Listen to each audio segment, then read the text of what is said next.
Bonjour à tous, nous sommes le lundi 18 mai et j'espère que vous avez déjà commencé à répondre sur mon bureau numérique si vous avez l'intention de venir ou pas au mois de juin. Sachant que si vous ne venez pas, vous devez continuer à faire les devoirs pour ceux qui le font depuis le début. Et puis les autres qui n'ont toujours rien fait, toujours l'occasion de le faire. Alors, propriété. Donc, deuxième partie. Donc, je vous ai mis la correction des deux exercices, pas du à vous de jouer, mais des deux exercices résolus. Soit U, V, W, 3 vecteurs du plan, le produit scalaire est symétrique, c'est-à-dire que si on calcule U scalaire V ou V scalaire U, c'est pareil, ça vient tout simplement de la symétrie de la multiplication. Quand on fait 4 x 3 ou 3 x 4, ça fait pareil. Il est bilinéaire, c'est-à-dire quand on fait U scalaire V plus W, on fait comme de la distributivité avec les nombres U scalaire V plus U scalaire W. Voilà. Puis ça marche aussi à l'envers, lorsqu'on fait U plus W scalaire V. Et puis, lorsqu'on a un scalaire, U scalaire K fois V, le nombre K, on peut le mettre devant. K fois U scalaire V. Voilà. Ça va marcher comme les X, comme le calcul littéral, vous allez voir. Alors, un exemple. 5U scalaire 3V moins 4W. Donc, on commence, comme avec les nombres, je vous ai dit, le calcul littéral, c'est 5U scalaire 3V plus 5U scalaire moins 4W ou moins 5U scalaire 4W. Voilà pour le début, tout va bien. Distributivité classique, avec le produit scalaire, ça marche comme les nombres. Un calcul littéral. Donc, comme je vous ai dit ici, le scalaire, le nombre, on peut le placer devant. Donc, le 3, on va placer devant et on va multiplier par 5. C'est comme quand on faisait 5x fois 3x, ça faisait 15x carré. Là, ça va donner 15 UV, U scalaire V. Voilà. Donc, le 3 va devant, ça fait 5 fois 3, 5 fois 4. Moi, j'ai mis une étape de plus. Vous n'êtes pas obligé, évidemment. Ça fait 15 U scalaire V moins 20 U scalaire W. Et voilà. C'est tout. Ça va ? Bon.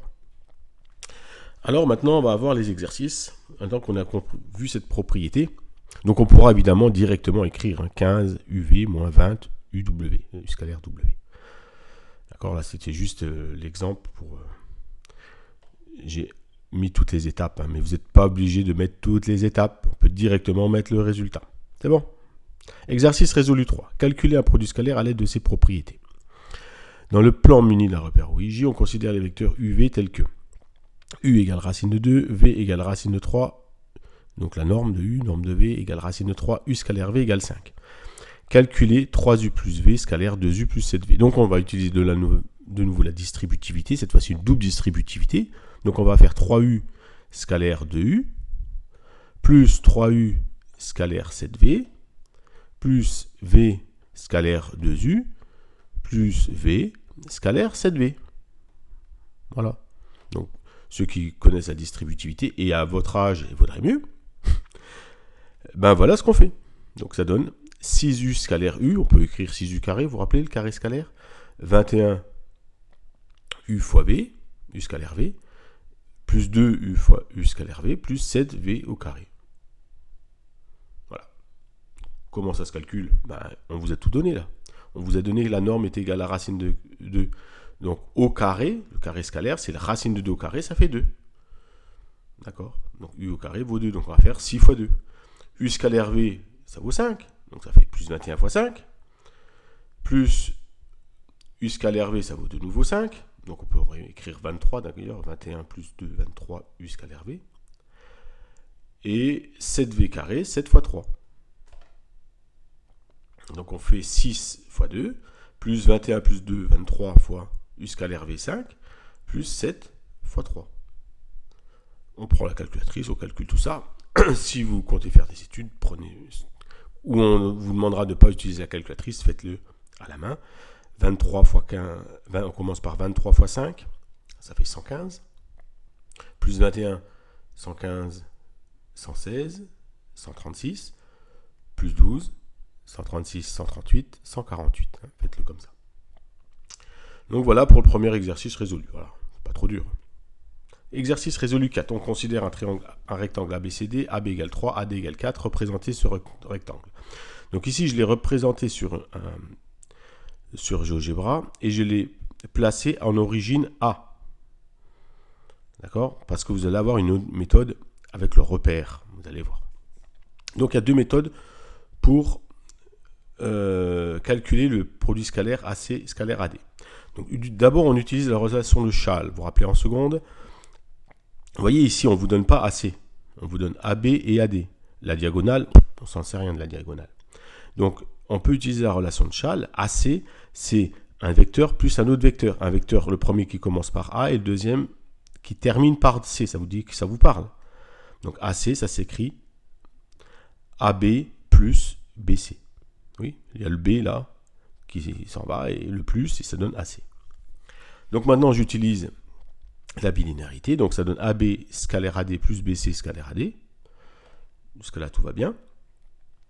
AB scalaire AD, regardez AB, c'est le vecteur qui est là, AD, vecteur qui est là, ils sont orthogonaux, donc il vaut 0. Et puis BC, ben c'est la même chose que le vecteur AD. Donc on peut écrire le carré scalaire AD au carré. Puis AD on connaît, il vaut 4. 4 au carré, 16. Et j'ai terminé mon exercice. Dans ce cas-là, on peut utiliser le repère. Le repère AIJ. Vecteur I, vecteur J. Donc, le vecteur AC a pour coordonnées 4, 3. Le vecteur AD, 4, 0.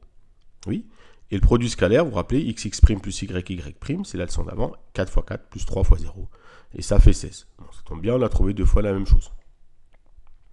Voilà, donc je vais vous laisser pour vendredi de refaire cet exercice qui est juste sur YouTube, il n'est pas dans votre cahier. Puis de faire les deux exercices de à vous de jouer. Voilà, donc même type, hein, vous voyez, U moins V, scalaire 3U plus 2V, voilà, même type que l'autre. Et puis là, au lieu d'un rectangle, on a un carré. Donc, on utilise la relation de Schall. Ou encore un repère. Ou les deux, hein, on peut faire les deux. Je mettrai les deux en correction. Voilà, bon lundi à vous. À bientôt.